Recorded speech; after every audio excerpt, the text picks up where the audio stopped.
सरसब्ज पहाड़ियों के बीच एक पुरसुकून सा गांव था, गुलपुरी। इस गांव की मशहूर चीज कोई खेत या चश्मा नहीं, बल्कि एक खास मुर्गी थी जिसका नाम गुड्डी था। गुड्डी रोज एक बड़ा, ताज़ा और गैर मामूली भारी अंडा देती थी, जिससे पूरा गांव फायदा उठाता था। गुड्डी नज़ीर चाचा की मुर्गी थी, जो इसे जान से ज्यादा अजीज थी। मगर गांव में दो बदनाम चोर रहते थे, चन्नू और पन्नू। इन दोनों को गुड्डी के अंडों की खबर लग चुकी थी। चोरों की साजिश एक रात चन्नू ने सरगोशी की।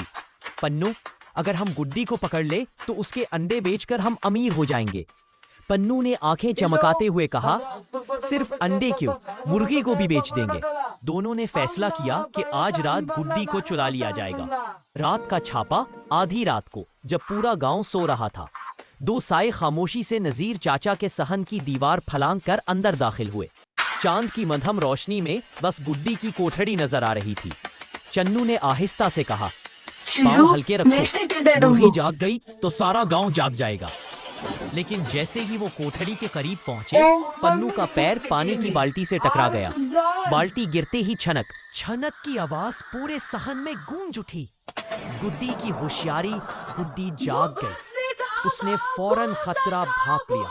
वो चीखी, कुकरों को। आवाज इतनी तेज थी कि चोरों के कान बजने लगे। इतनी देर में नज़ीर चाचा हाथ में लैंटर्न लिए बाहर आ निकले। कौन है? भाई रुक जाओ, वो चीखे।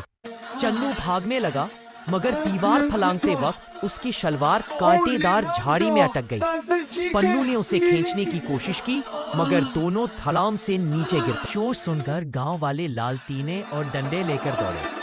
चंद मिनट में चोर पकड़े गए। नज़ीर चाचा ने गुस्से से कहा, मुर्गी चुराने आए थे, अब एक हफ्ता पूरा गांव का कोड़ा उठाओगे।